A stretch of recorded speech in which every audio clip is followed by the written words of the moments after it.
Welcome to Discovery Tour by Assassin's Creed, Ancient Egypt.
Welcome to Alexandria, planning of the city.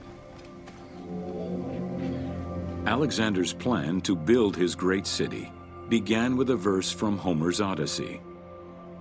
There is, in front of Egypt, in the sea with many swells, an island called Pharos. Guided by these clues, Alexander the Great founded his future city at the western end of the Nile Delta.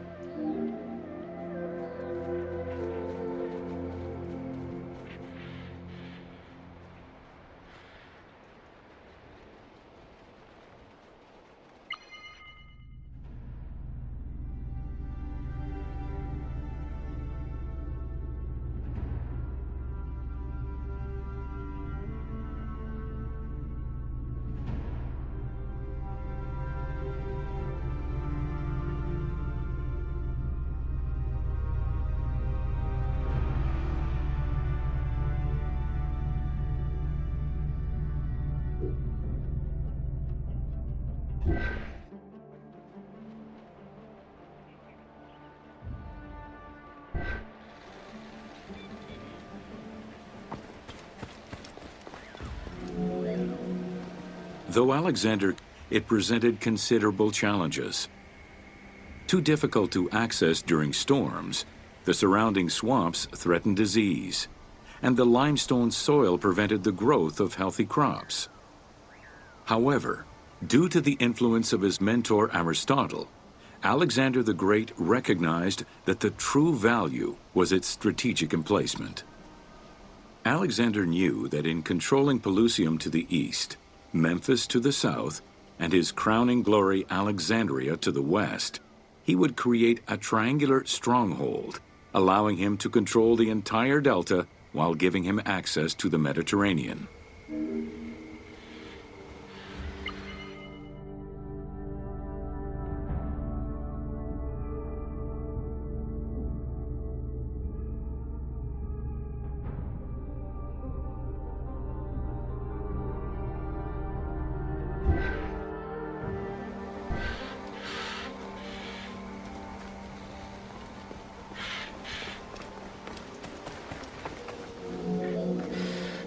The Great Walls of Alexandria had a humble beginning.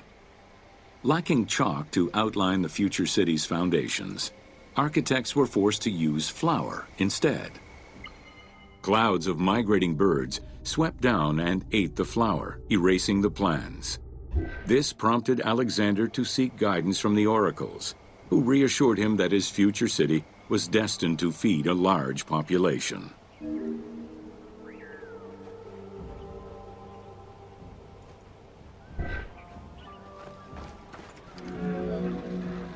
Excavations led by Mahmud Bey el-Falaki in the 19th century revealed that the wall enclosure measured approximately 5.2 kilometers in length and 2.2 kilometers in width. It was roughly 9 meters in height.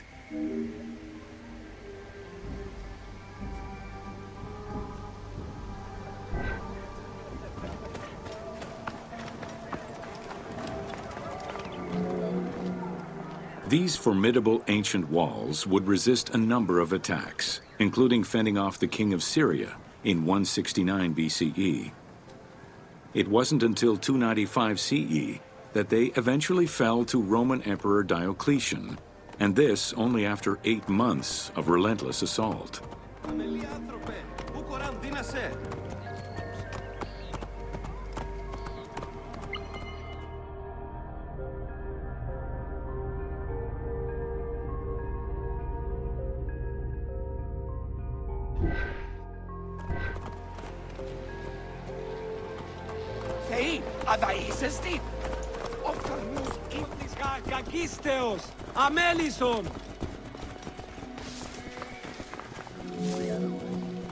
Alexandria's principal architect, Dinocrates, chose a Hippodamian grid plan. The grid maximized functionality, with wide, straight roads and canals running beneath them. Alexander recognized the military value of the city's design. The wide, parallel streets gave him optimal surveillance of the city while allowing the unobstructed flow of troops.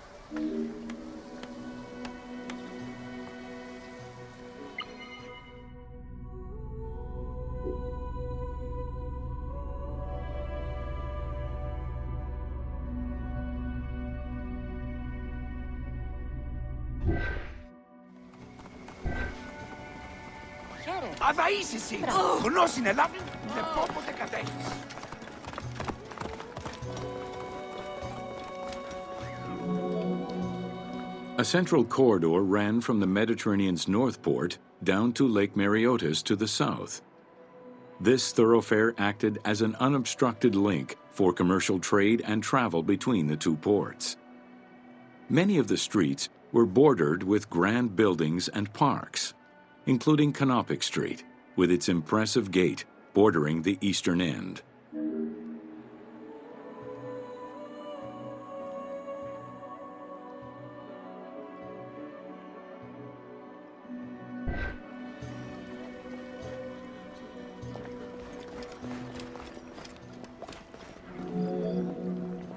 Alexandria was most likely built upon an already existing Egyptian village.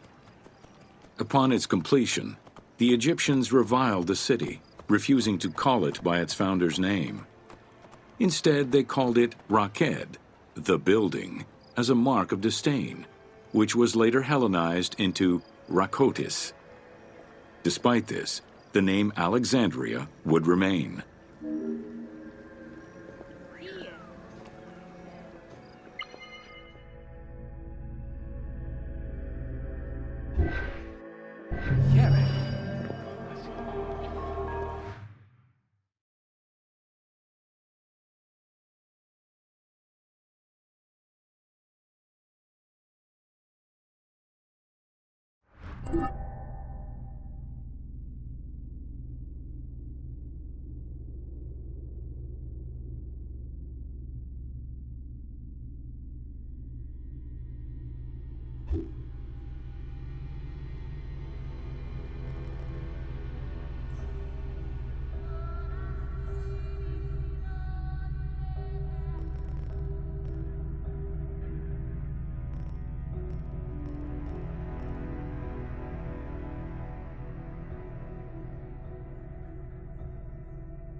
Welcome to The Origin of the Pyramid.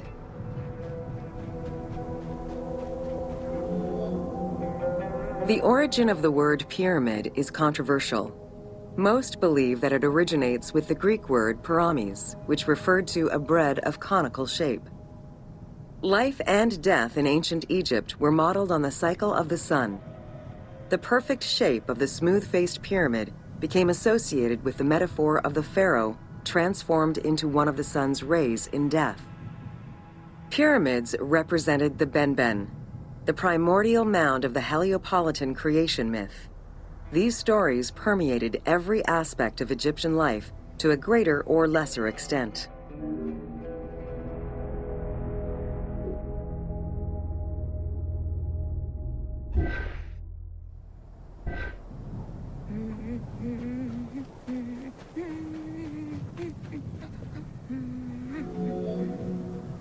During the pre-dynastic period, the development of funerary practices was different, depending on whether one was located in Lower Egypt or Upper Egypt. Well before the pyramid, there was the burial pits. It is on the site of Merimde Beni Salome in Lower Egypt that we find the oldest funerary site, dating back to 5000 BCE. Study of the tombs revealed that the bodies of the deceased were deposited in a shallow grave in a fetal position. Though a few objects were recovered from these graves, they offered no insight as to the social class of those interred within.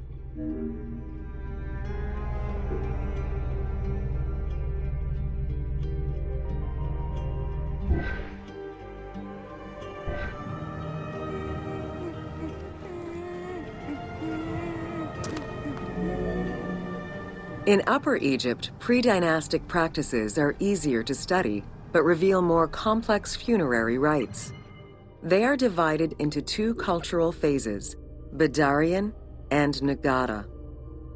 The Badarian phase ranged from 4400 BCE to 3800 BCE. Small necropolises were discovered on the outskirts of villages, revealing the emergence of a funerary cult. The bodies of the deceased were lowered into an oval grave and covered with goat or gazelle skins. Items needed in everyday life were added alongside the body.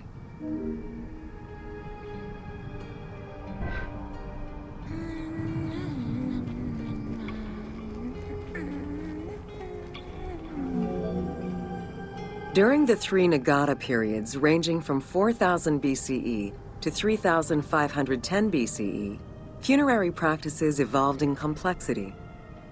The shape of tombs changed from oval to rectangular, mimicking the homes of the living.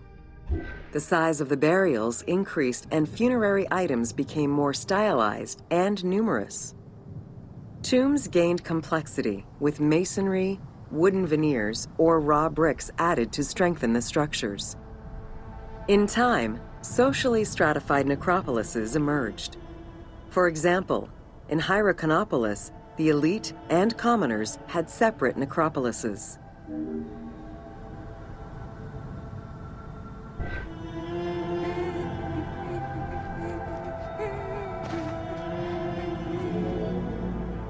The term mastaba, meaning massive bench in dialectal Arabic, refers to a form of funerary architecture that was present in Egypt from the Archaic period to the Middle Kingdom. An evolution of the burial pit, mastabas were generally composed of two parts. A structure was built above the ground in the form of a massive rectangle with stepped walls, and a subterranean burial chamber was located underneath. Smaller mastabas often surrounded the much larger tomb of the king. These generally held the remains of the king's relatives and courtiers.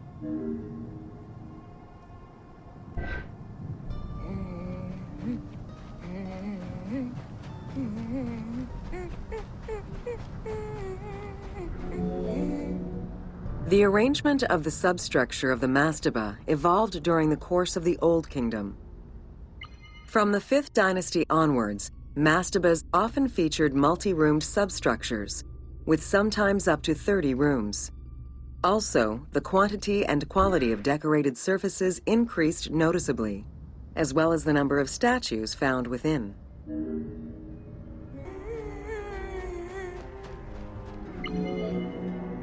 The 6th dynasty would see art used to its utmost. The entire surface of a mastaba would be covered in scenes of daily life, illustrating the prosperity of those lucky enough to comfortably spend eternity near the pyramid of a pharaoh. The best example of this type of mastaba is the tomb of Mereruka in Saqqara.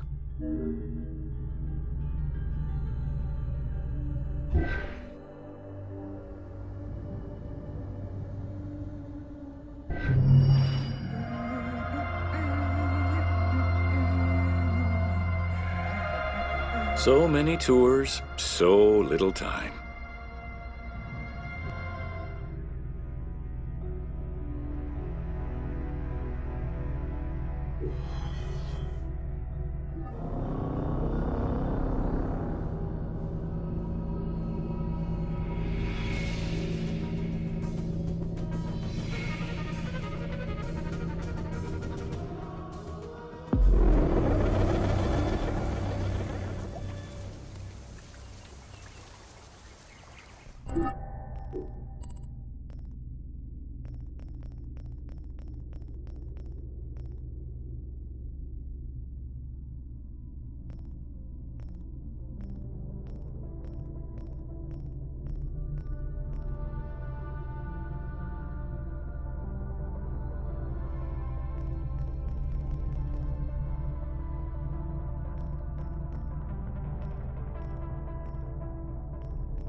Welcome to Bringer of Life, the River Nile.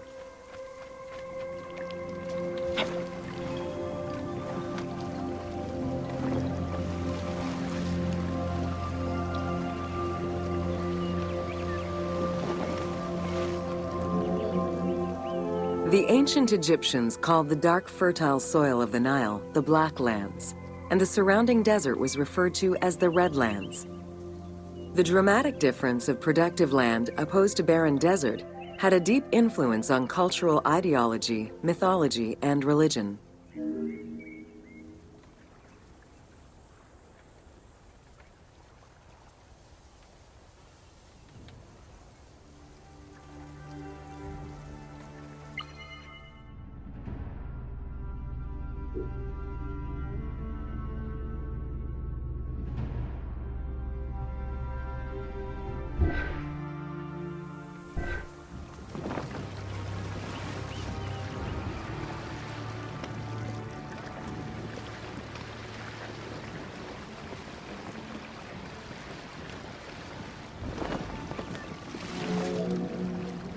The Nile determined much of Egyptian civilization. For example, the seasonal cycle of the Nile was so consistent that ancient Egyptians created their calendar around it. The flood season, or Akhet, was when the departing floodwaters left arable soil for crops. It was followed by the growing and harvesting seasons, known as Peret and Shemu. These regular seasons, along with abundant wildlife and rich soil, meant that Egypt's denizens were able to nourish themselves and ensure their country's strength in trade.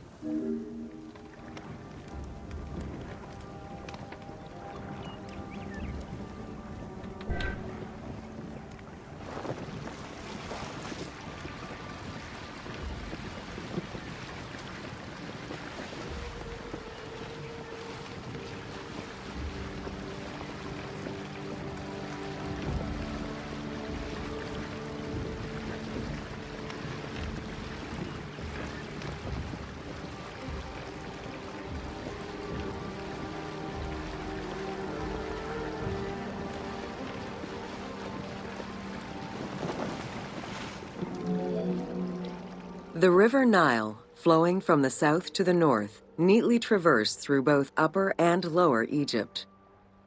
All of Egypt's major cities were built along this narrow ribbon of life.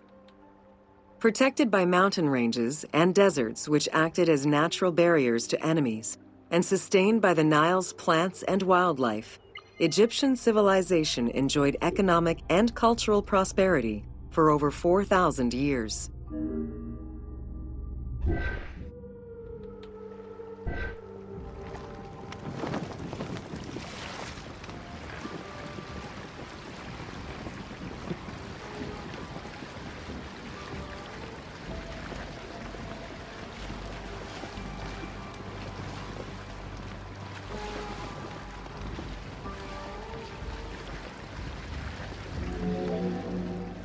Both ancient Egyptians and ancient Greeks referred to the Nile as the river in their respective languages.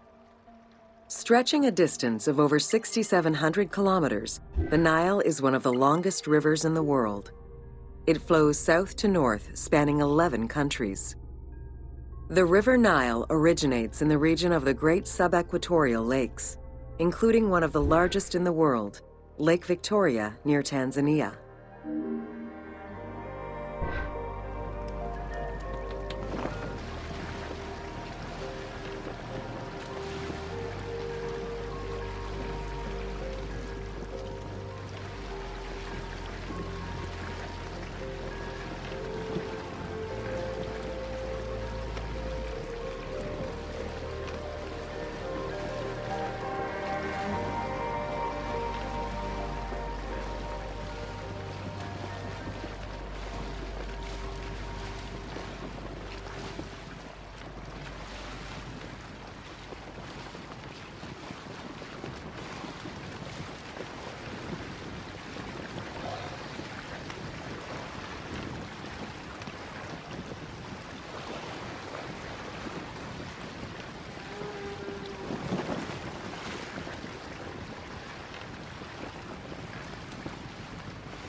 The river flows through African equatorial forests, swamps, volcanic lands, steppes, and deserts, splitting apart for a while and picking up various sediments from each region and carrying them all the way to Egypt.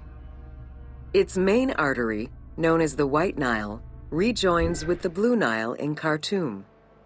This is where it weaves through rich deposits of silt and nutrients, carrying them along in its wake.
The Nile crosses 6 cataracts from the south to the north, creating natural obstacles between the various sections of the river.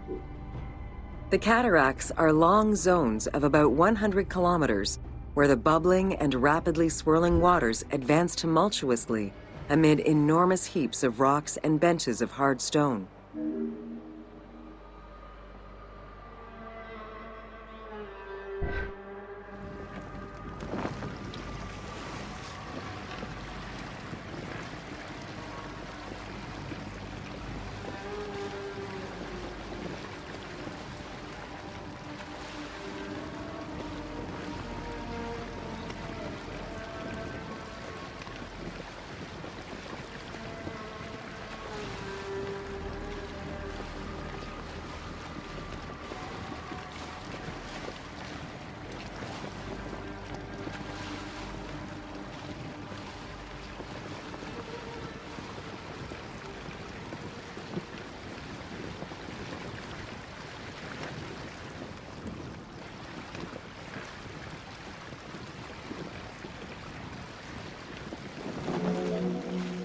It is after crossing Nubia and the first cataract that the river officially returns to Egypt in Aswan. There are still 1,000 kilometers before it reaches Cairo and the Delta, bringing life to those living on its shores before it eventually empties into the Mediterranean Sea.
Ancient Egyptian irrigation and water use was centered around the Nile.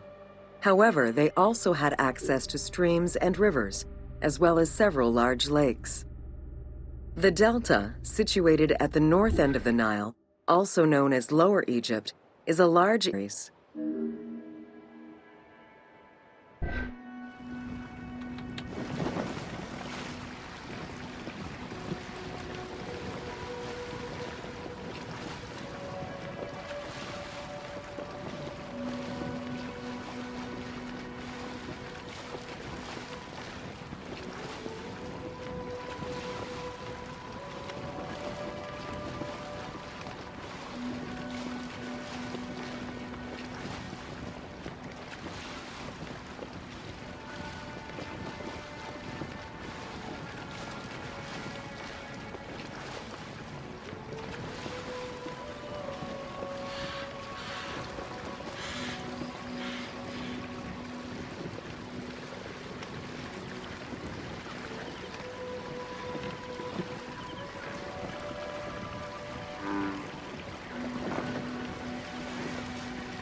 The delta had several major brackish coastal lakes, bodies of water separated from the sea by thin strips of land. A mix of deep to shallow waters, salt swamps, and sand plains, these lakes were refuge to a wealth of species, as well as water and land plants. The occasional bandit could also be found sheltering within the denser reeds, waiting for the unwary traveler.